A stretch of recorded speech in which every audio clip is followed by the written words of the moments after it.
ICC class 10ൻ്റെ third chapter ആയിട്ടുള്ള acid base and salts ആണ് നമ്മൾ ഇന്നത്തെ വീഡിയോയിൽ സ്റ്റാർട്ട് ചെയ്യുന്നത്.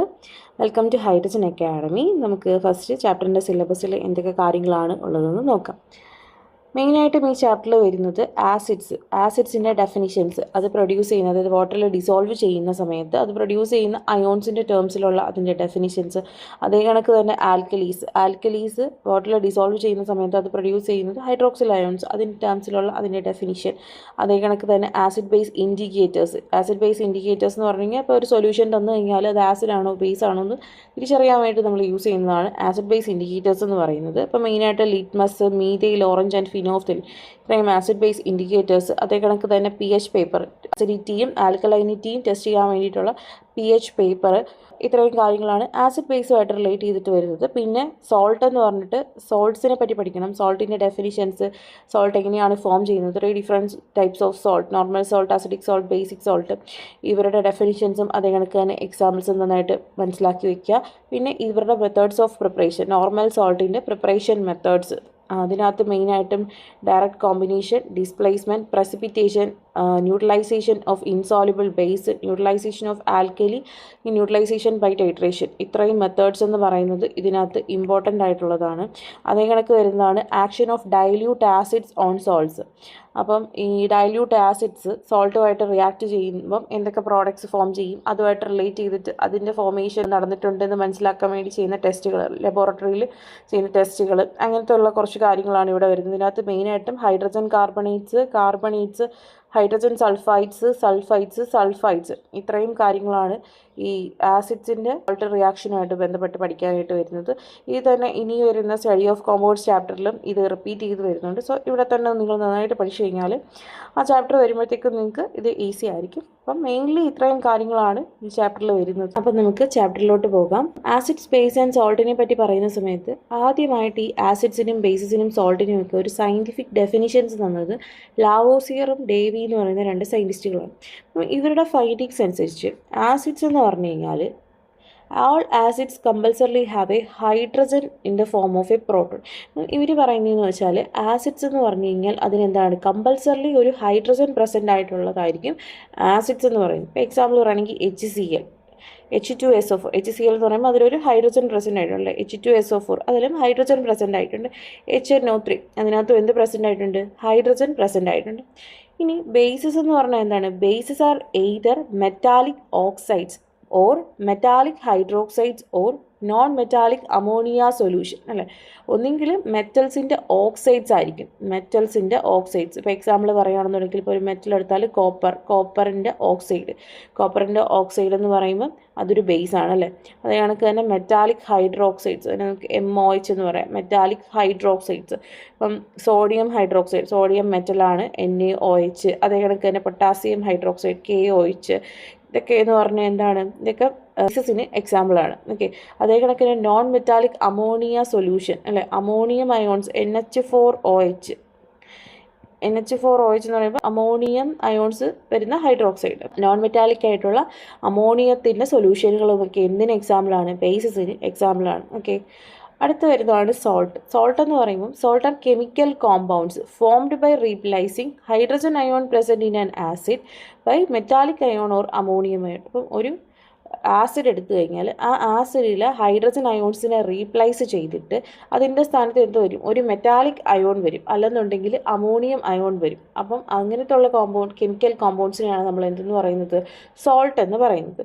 ഇപ്പം NaCl എന്ന് പറയുമ്പോൾ നമ്മൾ HCl എന്ന് പറയുന്ന ആസിഡ് എടുത്ത്, ഹൈഡ്രോക്ലോറിക് ആസിഡ് എടുത്തിട്ട് അതിനകത്ത് ഈ ഹൈഡ്രജനെ റീപ്ലേസ് ചെയ്തിട്ട് അവിടെ ആര് വന്ന്, Na എന്ന് പറയുന്ന മെറ്റൽ വന്ന് NaCl ആയിട്ട് മാറി. ഓക്കെ. അപ്പോൾ അതെന്ന് പറഞ്ഞാൽ ഒരു സോൾട്ടാണ്. ഇനി NH4 ത്രൈസ് PO4. ഓക്കെ. ഇതെന്ന് പറഞ്ഞാൽ എന്താണ്, H3PO4, ഫോസ്ഫോറിക് ആസിഡ്. ഈ ഫോസ്ഫോറിക് ആസിഡിലെ 3 ഹൈഡ്രജൻസിനെ റീപ്ലേസ് ചെയ്തിട്ട് ആര് വന്ന് അവിടെ NH4 പ്ലസ് അയോൺസ് അവിടെ വന്നു. അപ്പം എങ്ങനെയാണ് എന്ത് ഫോം ചെയ്തത്, NH4 ത്രൈസ് PO4 ഫോം ചെയ്തിരിക്കുന്നത്. അതേ കണക്ക് തന്നെ CaSO4, കാൽഷ്യം സൾഫേറ്റ്. അപ്പം H2SO4, സൾഫ്യൂരിക് ആസിഡ്. ഓക്കെ. ഇതിനെ 2 ഹൈഡ്രജൻ ആറ്റത്തിനെ റീപ്ലേസ് ചെയ്തിട്ട് അവിടെ ആര് വന്ന്, കാൽഷ്യം വന്ന്. അങ്ങനെയാണ് CaSO4 എന്ന് പറയുന്ന സോൾട്ട് ഫോം ചെയ്തിരിക്കുന്നത്. ആസിഡ് എടുത്താൽ ആ ആസിഡിലെ ഹൈഡ്രജൻ ആറ്റത്തിനെ റീപ്ലേസ് ചെയ്തിട്ട് ആ സ്ഥാനത്ത് ഒരു അമോണിയം അയോണോ അല്ലെന്നുണ്ടെങ്കിൽ ഒരു മെറ്റാലിക് അയോണോ വരുവാണെന്നുണ്ടെങ്കിൽ അതിനെയാണ് എന്തെന്ന് വിളിക്കുന്നത്, സോൾട്ട് എന്ന് വിളിക്കുന്നത്. ഇത്രയുമായിരുന്നു ലാവോസിയറിൻ്റെയും ഡേവിയുടെയും ഫൈൻഡിങ്സ് എന്ന് പറയുന്നത്. ഈ ആസിഡ്സ് ബേസസ് സോൾട്സിനെയൊക്കെ പറ്റി നമ്മൾ ഡീറ്റെയിൽ ആയിട്ട് നോക്കുന്നതിന് മുമ്പ് നമുക്ക് അറിഞ്ഞിരിക്കേണ്ട 2 ടേംസ് ആണ് അയണൈസേഷനും ഡിസോസിയേഷനും. അപ്പം നമുക്ക് അതെന്താണെന്ന് നോക്കാം. ഫസ്റ്റ് നമുക്ക് ഡിസോസിയേഷൻ നോക്കാം. A compound that already contains ion simply separate into those ions when dissolved in water or melted. അപ്പം ഡിസോസിയേഷൻ എന്ന് പറഞ്ഞു കഴിഞ്ഞാൽ ഇപ്പോൾ ഒരു കോമ്പൗണ്ട് നമ്മൾ എടുത്ത് അതിനകത്ത് ഓൾറെഡി അയോൺസ് പ്രസൻ്റ് ആണ്. അപ്പോൾ നമ്മൾ എക്സാമ്പിൾ പറയുകയാണെങ്കിൽ നമ്മൾ അയോണിക് കോമ്പൗണ്ട്സ് എടുക്കുകയാണെന്നുണ്ടെങ്കിൽ എങ്ങനെയായിരിക്കും അയോണിക് കോമ്പൗണ്ട്സ് ഫോം ചെയ്യുന്നത്?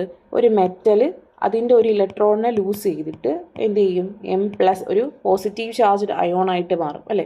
അപ്പോൾ ഈ മെറ്റൽ ലൂസ് ചെയ്യുന്ന ഇലക്ട്രോണിനെ ആര് അക്സെപ്റ്റ് ചെയ്യും? ഒരു നോൺ മെറ്റൽ വന്നിട്ട് ഈ ഇലക്ട്രോണിനെ വാങ്ങിച്ചിട്ട് എന്ത് ആയിട്ട് മാറും? ഒരു നെഗറ്റീവ്ലി ചാർജ്ഡ് അയോണായിട്ട് മാറും. അപ്പം ഈ പോസിറ്റീവ്ലി ചാർജ്ഡ് അയോണും നെഗറ്റീവ്ലി ചാർജ്ഡ് അയോണും കൂടി കമ്പൈൻ ചെയ്തിട്ടാണ് എന്ത് ഫോം ചെയ്യുന്നത്? അയോണിക് കോമ്പൗണ്ട് ഫോം ചെയ്യുന്നത്. മീൻസ് ഓൾറെഡി ആ കോമ്പൗണ്ടിനകത്ത് എന്ത് പ്രസൻ്റ് ആയിട്ടുണ്ട്? അയോൺസ് പ്രസൻ്റ് ആയിട്ടുണ്ട്.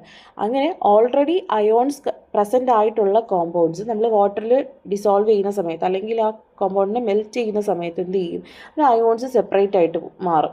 ആ പ്രോസസ്സിനെയാണ് നമ്മൾ എന്തെന്ന് വിളിക്കുന്നത്? ഡിസോസിയേഷൻ എന്ന് വിളിക്കുന്നത്. ഇത് ഓൾറെഡി അയോൺസ് പ്രസൻ്റ് ആയിട്ടുള്ള കോമ്പൗണ്ട്സ് വാട്ടറിൽ ഡിസോൾവ് ചെയ്യുകയോ അല്ലെന്നുണ്ടെങ്കിൽ മെൽറ്റ് ചെയ്യുകയോ ചെയ്യുന്ന സമയത്ത് അത് അതിൻ്റെ അയോൺസ് സെപ്പറേറ്റ് ചെയ്യും. അങ്ങനെയുള്ള പ്രോസസ്സിനെയാണ് എന്തെന്ന് വിളിക്കുന്നത്?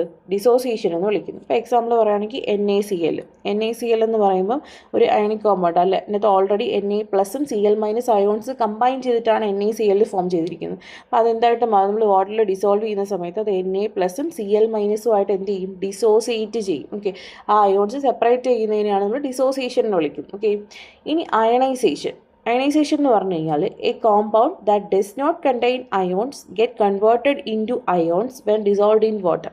അതായത് ആ കോമ്പൗണ്ടിൽ അയോൺസ് പ്രസൻ്റ് ആയിട്ടുണ്ടാവില്ല, പക്ഷേ അതിനെ വാട്ടറിൽ ഡിസോൾവ് ചെയ്യുന്ന സമയത്ത് അവിടെ എന്ത് ചെയ്യും? ന്യൂ അയോൺസ് ഫോം ചെയ്യും. ഇപ്പോൾ എക്സാമ്പിളായിട്ട് നമുക്ക് HCl എന്ന് പറയുമ്പം ഒരു പോളാർ കൊവാലൻ്റ് കോമ്പൗണ്ട് അല്ലേ.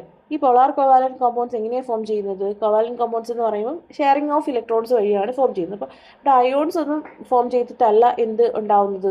കോവാലൻ്റ് കോമ്പൗണ്ട്സ് ഉണ്ടാകുന്നത്. അപ്പം ഈ HCl പോലത്തുള്ള പോളാർ കൊവാലൻ്റ് കോമ്പൗണ്ട്സിനെ എടുത്ത് നമ്മൾ വാട്ടറിൽ ഡിസോൾവ് ചെയ്യുന്ന ടൈമിൽ എന്ത് ചെയ്യും? ഇതിൻ്റെ അയോൺസിനെ പ്രൊഡ്യൂസ് ചെയ്യും. ഇപ്പോൾ HCl ആണെന്നുണ്ടെങ്കിൽ വാട്ടറിൽ ഡിസോൾവ് ചെയ്യുന്ന സമയത്ത് അത് H+ഉം Cl- അയോൺസ് ആയിട്ട് മാറും.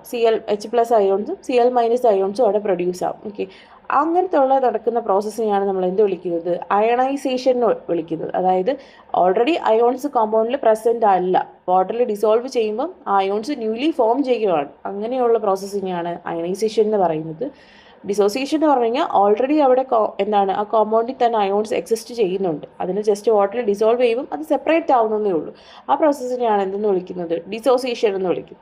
അപ്പം നമുക്ക് അയണൈസേഷനും ഡിസോസിയേഷനും തമ്മിലുള്ള ഡിഫറൻസ് നോക്കാം. അപ്പം അയണൈസേഷൻ എന്ന് പറയുമ്പോൾ എന്താണ്? Covalent compounds, mostly polar covalent compounds ആയിരിക്കും അയണൈസേഷൻ കാണിക്കുന്നത്. ഡിസോസിയേഷൻ എന്ന് പറയുമ്പോൾ അയോണിക് കോമ്പൗണ്ട്സ് ആയിരിക്കും എന്ത് കാണിക്കുന്നത്? ഡിസോസിയേഷൻ കാണിക്കുന്നത്. അപ്പം അതിനകത്ത് എങ്ങനെയായിരിക്കും? ഓൾറെഡി അയോൺസ് പ്രസൻ്റ് ആയിരിക്കും അല്ലേ. അയോണിക് കോമ്പൗണ്ട്സ് എന്ന് പറയുമ്പോൾ അതിനകത്ത് ഓൾറെഡി അയോൺസ് പ്രസൻ്റ് ആയിരിക്കും. അയണൈസേഷനിൽ വരുന്ന കേസിൽ കോമ്പൗണ്ട്സ് പോളാർ കോവാലൻ്റ് കോമ്പൗണ്ട്സ് എടുത്താൽ എന്താണ്? അയോൺസ് അതിനകത്ത് പ്രസൻ്റ് ആയിരിക്കത്തില്ല. ആ വാട്ടറിൽ ഡിസോൾവ് ചെയ്ത് കഴിയുമ്പോൾ എന്ത് പറ്റും? അയണിക് കോമ്പൗണ്ട്സ് ആണെന്നുണ്ടെങ്കിൽ അതിനകത്ത് ഓൾറെഡി അയോൺസ് പ്രസൻ്റ് ആയിട്ടുണ്ട്. ആ അയോൺസ് എന്ത് ചെയ്യും? സെപ്പറേറ്റ് ഔട്ട് ചെയ്യും. അയണൈസേഷൻ്റെ കേസിലെന്ന് പറഞ്ഞു കഴിഞ്ഞാൽ പോളാർ കോവാലൻ്റ് കോമ്പൗണ്ട്സിനകത്ത് അയോൺസ് പ്രസൻ്റ് അല്ല, അവരെ നമ്മൾ വാട്ടറിൽ ഡിസോൾവ് ചെയ്ത് കഴിയുമ്പോൾ എന്ത് പറ്റും? ന്യൂ അയോൺസ് എന്ത് ചെയ്യും? ഫോം ചെയ്യുകയാണ്. ഇപ്പം ഡിസോസിയേഷൻ എക്സാമ്പിൾ പറയുകയാണെങ്കിൽ അയോണിക് കോമ്പൗണ്ട്സ് എല്ലാം ഡിസോസിയേഷൻ എക്സാമ്പിളാണ്. NaCl KCl ഒക്കെ ഡിസോസിയേഷന് എക്സാമ്പിൾസ് ആണ്. അയണൈസേഷൻ എന്ന് പറയുമ്പോൾ പോളാർ കോവാലൻ്റ് കോമ്പൗണ്ട്സ് ആണ് മോസ്റ്റ്ലി അയണൈസേഷൻ കാണിക്കുന്നത്. Example HCl. ഓക്കെ, ഇത്രയും കാര്യങ്ങളാണ് അയണൈസേഷനും ഡിസോസിയേഷനുമായിട്ട് റിലേറ്റ് ചെയ്തിട്ട് പറയാനായിട്ടുള്ളത്. അപ്പം ഇന്നത്തെ വീഡിയോയിൽ നമ്മൾ ജസ്റ്റ് ഈ ആസിഡ് ബേസ് ആൻഡ് സോൾട്ട് എന്ന് പറയുന്ന ചാപ്റ്ററിൻ്റെ ഇൻട്രൊഡക്ഷനാണ് പറഞ്ഞത്. ജസ്റ്റ് ആസിഡ്സ് ബേസ് സോൾട്ട് എന്താണെന്നുള്ളത് അതിൻ്റെ സയൻറ്റിഫിക് ടേംസിൽ ലാവോസിയറും ഡേവിയുടെയും ഫൈൻഡിങ്സ് അനുസരിച്ചിട്ടുള്ള സിമ്പിളായിട്ടുള്ള ഡെഫിനിഷൻസ്. ആസിഡ്സ് എന്ന് പറഞ്ഞു കഴിഞ്ഞാൽ ഒരു ഹൈഡ്രജൻ ആറ്റം മസ്റ്റ് ആയിട്ടുണ്ടായിരിക്കും. ബേസസ് എന്ന് പറയുമ്പോൾ ഒന്നുകിൽ മെറ്റാലിക് ഓക്സൈഡ്സോ മെറ്റാലിക് ഹൈഡ്രോക്സൈഡ്സോ അല്ലെന്നുണ്ടെങ്കിൽ ammonia solution, non metallic ammonia സൊല്യൂഷൻസോ ആയിരിക്കും. അത് കണക്ക് സോൾട്ട് എന്ന് പറഞ്ഞു കഴിഞ്ഞാൽ എന്താണ്? ഒരു ആസിഡ് എടുത്താൽ അതിൻ്റെ ഹൈഡ്രജൻ ആറ്റത്തിനെ റീപ്ലേസ് ചെയ്തിട്ട് ഹൈഡ്രജൻ അയോൺസിനെ റീപ്ലേസ് ന്യൂട്രലൈസ് ചെയ്തിട്ട് ഒന്നുകിൽ ഒരു മെറ്റാലിക് അയോണോ അല്ലെങ്കിൽ അമോണിയം അയോണോ വരുന്ന കെമിക്കൽ കോമ്പൗണ്ടിനെയാണ് നമ്മൾ സോൾട്ട് എന്ന് വിളിക്കുന്നതെന്ന് പറഞ്ഞു. പിന്നെ അയണൈസേഷൻ ഡിസോസിയേഷൻ തമ്മിലുള്ള ഡിഫറൻസ് എന്താണെന്ന് പറഞ്ഞു, അതിന് എക്സാമ്പിൾസ് ഒക്കെ പറഞ്ഞു. അപ്പം ജസ്റ്റ് ഈ ചാപ്റ്ററിൻ്റെ ഇൻട്രോ ആയിട്ടുള്ള കാര്യങ്ങൾ മാത്രമാണ് ഈ വീഡിയോയിൽ നമ്മൾ ഡിസ്കസ് ചെയ്തിരിക്കുന്നത്. അപ്പം ഇനി വരുന്ന വീഡിയോയിൽ നമുക്ക് ആസിഡ് എന്ന് പറയുന്ന ടോപ്പിക്ക് സ്റ്റാർട്ട് ചെയ്യാം.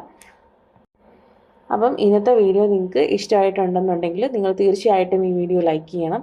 അതേ കണക്ക് തന്നെ നമ്മൾ ചാപ്റ്റർ 1 ആൻഡ് ചാപ്റ്റർ 2 കംപ്ലീറ്റ് ആയിട്ടുള്ള സിലബസും കവർ ചെയ്തിട്ടുണ്ട്. അതിൻ്റെ വീഡിയോസ് എല്ലാം പ്ലേലിസ്റ്റിൽ ആഡ് ചെയ്തിട്ടുണ്ട്. അപ്പോൾ നിങ്ങളത് ചെക്ക് ചെയ്ത് നോക്കുക.